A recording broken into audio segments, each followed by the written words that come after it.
여러분 안녕하십니까, 진성호입니다. 정치는 때론 비정한 것입니다. 그리고 움직이는 생물입니다. 자, 끝내 이낙연 민주당 대표가 대표직을 사퇴했습니다. 그리고 오늘 국회에서 퇴임 기자회견을 가졌습니다. 기자들이 궁금한 것은 뭘까요? 윤석열, 이재명이었습니다.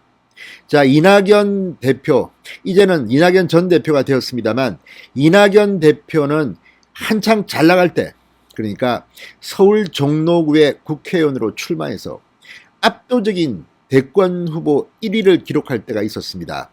그리고 4.15 총선이 끝나고 이낙연 의원은 종로구에서 황교안 전 대표를 꺾고 당선됐습니다. 리즈 시절이었습니다. 그리고 전당대회에 출마해서 당대표를 넉넉하게 당선됩니다. 자, 이때만 해도 이낙연 대표에게 대권 꽃길이 보이는 것 같았습니다. 그러나 7개월 시한부 대표의 한계가 있었습니다. 자, 민주당의 당헌 당규상 대통령 선거에 출마하려고 하는 사람은 1년 전에 대표직을 내놔야 합니다. 사퇴해야 합니다. 그래서 내년 3월 9일이 대통령 선거입니다. 얼마 안 남았습니다. 1년 남았습니다. 거기에 맞춰서 오늘 이낙연 대표가 대표직에서 사임한 겁니다. 그러나 기자회견장에서 기자들이 물었던 것은 윤석열에 대한 입장, 이재명에 대한 이야기, 이런 것이었습니다. 이재명, 윤석열, 이낙연 대표로서는 참으로 입에 담기 쉽지 않았을 겁니다. 왜냐하면 한창 잘 나가던 이낙연, 압도적인 1강이었는데 지금은 이재명에 밀리고 윤석열에 밀리고 이제 3위로 내려앉았습니다. 자, 어제 오늘 나오는 이런 여론조사들을 보면 분명히 윤석열 전 검찰총장이 압도적인 1위를 차지하고 있습니다. 한 조사에서는 32.4%, 또 한 조사에서는 28% 정도였습니다. 한참 뒤져서 2등 이재명 지사, 그리고 10% 중반 정도의 이낙연 3위 자리하고 있습니다. 자, 정말 1년 만에 엄청나게 변한 겁니다. 한때 이낙연 대표도 지지율 27, 8%를 기록하면서 압도적인 1강을 앞서가던 시절이 있었습니다.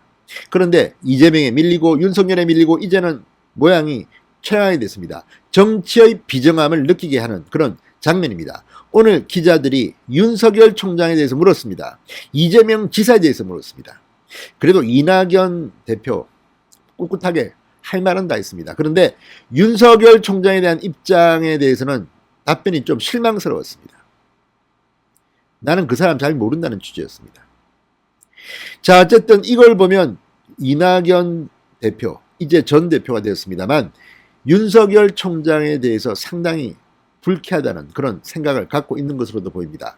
아니면 설마 겁먹은 것은 아니겠죠. 자, 어쨌든 오늘 기자회견에서 많은 이야기들이 오고 갔습니다.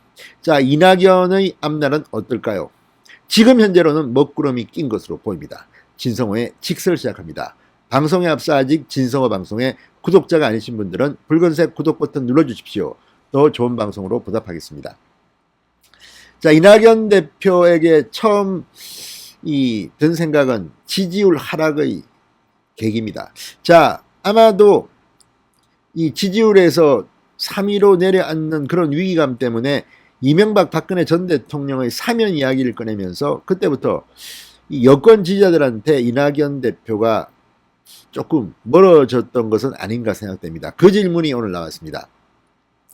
자, 이명박 박근혜 전직 대통령 사면론과 관련해서 이낙연 대표는 언젠가 해야 할 과제라고 생각했었다.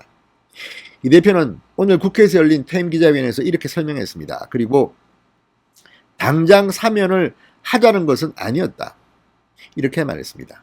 자, 전직 대통령 사면 카드를 꺼냈다가 1월 1일 연합뉴스 인터뷰입니다만 여론의 역풍을 맞고 지지율이 다소 붕괴됐습니다. 이낙연 대표, 어쨌든 대표를 한 7개월, 6개월 내지 7개월 한 것 같은데 한 방은 없던 것 같습니다. 한 방은. 물론 본인은 뭐 법안을 뭐 수백 개를 통과시키고 어쩌고 저쩌고 하는데 그것은 본인이 했다고 보기는 좀 힘들지 않을까요? 뭐 공수처법 통과 이런 것들은 공수처 출범 같은 것들은 이미 이낙연 대표가 국회의원이 되기 전에 총리 시절에 이미 패스트트랙에 올려서 민주당 이중대라고 그때 비판을 받던 정의당 등이 통과시킨 법안입니다. 자, 어쨌든 오늘 물러가는 이낙연의 모습은 참으로 쓸쓸해 보였습니다. 자, 이 윤석열 총장에 대해서는 이렇게 말했습니다. 자, 기자들이 짓궂게 물었습니다. 윤석열 전 총장의 정치인으로서의 장단점을 물었습니다. 그러자 이낙연 전 대표 입에서는 뜻밖의 말이 나왔습니다. 그분을 잘 모른다. 이렇게 말했습니다. 윤석열 잘 모른다는 겁니다. 그분을 잘 모른다. 검찰총장 임명장 받고 바로 그 다음날 총리실 인사하러 온 게 제가 접촉한 게 전부인데 그 정도로 사람을 평가하는 것은 오만한 일이다. 아무튼 이낙연 특유의 화법입니다. 한번 보고 어떻게 평가하느냐? 그렇지만 직접 보지 않으면 평가 못합니까? 자, 국무총리로서 당대표로서 이 윤석열과 추미애의 갈등도 봤고 또 조국 전 장관 일가 수사할 때의 윤석열 총장의 단호함도 봤을 텐데 거기에 대해서 좀 멋쟁이 정치인이라면 검사로서의 기계가 돋보였다. 그렇지만 정치는 힘든 거기 때문에 안 했으면 좋겠다. 뭐 이렇게 말할 수도 있지 않겠습니까? 그러나 이낙연은 이낙연 특유의 화법이 있습니다. 그분을 잘 모른다. 총장 임명장 받고 다음날 총리실 인사하러 온 게 제가 접촉한 게 전부인데 그 정도로 사람을 평가하는 것은 오만한 일이다. 이렇게 빠져나갔습니다. 자, 그리고 윤석열 전 총장의 지지율이 급등한 데 대해서는 이렇게 말했습니다. 국민의 마음은 늘 움직이는 것이다. 매일매일 등락에 대해 논평해야 한다고 생각지 않는다. 이것도 피해간 것 같습니다. 자, 어쨌든 어제 나온 두 개의 여론조사, 윤석열 전 총장 압도적인 일입니다. 충격적입니다. 자, 그전에는 7%까지 윤석열 전 총장의 지지율이 떨어진 조사도 있었는데 사퇴하고 인터뷰 2번 하고 이렇게 폭발적인 지지율이 나온 것은 국민의 마음이 문재인 정부에 의해서 등을 돌리고 있다는 것의 반증 아닐까요? 자, 무엇보다 문재인 대통령은 공정하지 못한 대통령, 정의에 멀어진 대통령, 이런 생각들을 하고 있는 것 같습니다. 이게 바로 시대 정신이 아닐까. 지금 대통령을 보면서 정말 불공정하다. 지금 진행되는 LH 사태를 봐도 그렇고 본인들은 뭘 입에 정의만 달고 살더니 뒤로는 호박씨 까고 있었네. 이게 뭐냐. 아무튼 물론 일부 국민들은 다 알고 있습니다. 문재인 정권이 얼마나 위선적인지를. 그렇지만 많은 국민들은 속고 있었는지도 모릅니다. 그게 지금 들통이 나면서 아무리 윤석열이 미워두겠지 검찰의 수사권까지 완전히 박탈하려는 이런 좀 무마하기보다도 국익을 생각지 않는 것 같은 이런 태도에 대해서 지금 국민들이 화가 난 것 같습니다. 그래서 윤석열이 압도적인 지지율 1위로 오른 것 같은데 여기에 대해서도 이낙연 대표는 말을 아꼈습니다. 매일매일 등락에 대해 논평해야 한다고 생각지 않는다. 국민의 마음은 늘 움직이는 것이다. 뭐 말은 맞을 수 있습니다. 그러나 좀 더 멋진 정치인이라면 윤석열을 좀 띄울 수도 있는데 이렇게 매정하게 말했습니다. 이낙연 대표는 지난해 8월 이재명 경기도지사에게 첫 번째 지지율 역전을 당했을 때도 이렇게 말했습니다. 민심은 늘 움직이는 것이다. 그런데 민심이 왜 이낙연 쪽으로는 움직여지지 않고 이재명이나 윤석열 쪽으로 움직이는 데 대해서는 말을 하지 않습니다. 자, 윤석열 총장 지난 5일 사표가 수리된 뒤 각종 대선 주자 지지도 조사에서 1위를 기록하고 있습니다. 윤석열 전 총장의 지지도가 급등하면서 이재명 지사의 상승세는 꺾였습니다.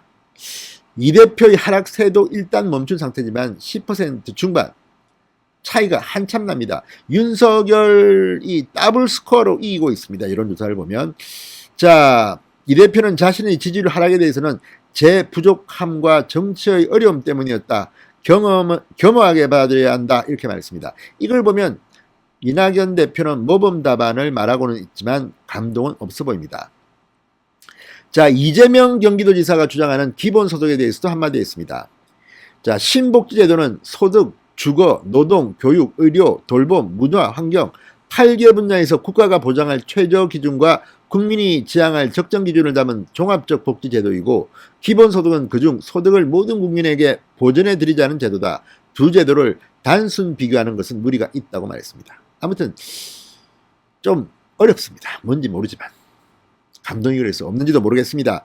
자, 이낙연 대표는 그동안 이재명 지사의 이런 주장에 대해서 기본소득에 대해서 비판을 했던 적이 있습니다. 좀 더 쉽게 비판했으면 좋았겠다는 생각이 듭니다.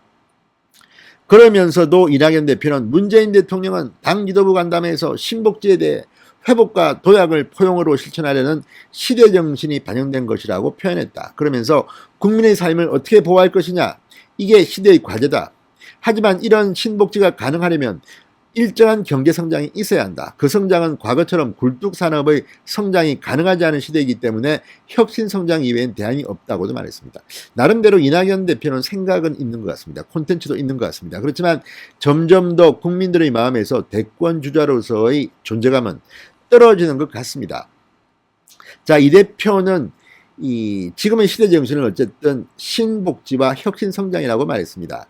지난 국회 교섭단체 연설에서도 자신의 대선 비전으로 신복지 체제를 제시하기도 했습니다. 이런 걸 보면 나름대로 콘텐츠가 있는데 왜 이렇게 본인의 지지율이 하락하는지에 대해서는 분석이 덜 된 것 같습니다. 자, 어쨌든 지금 이낙연 대표 이제 결국 떠나서 전 대표가 됐습니다만 어떨까요? 자, 본인의 대선 주자로서의 장단점에 대해서 물었습니다. 그랬더니 이렇게 답했습니다. 깊이 생각해보지 않았다. 상당히 심경이 좀 불편한 것 같습니다. 아무튼 이낙연 대표 이제 물러났습니다. 끝내 물러났습니다. 그리고 윤석열과 이재명에 대한 입장을 밝혔습니다. 그렇지만 지금 이렇게 떨어져 있지만 또 이낙연이 언제 치고 나올지는 모릅니다. 한번 지켜보겠습니다. 정치는 비정한 것입니다. 지금 7개월간의 당대표 생활, 이게 독이 될지 약이 될지는 모릅니다. 그러나 지금까지는 독이 된 게 아닌가 하는 생각을 해봅니다. 진성호의 직설이었습니다. 여러분 감사합니다.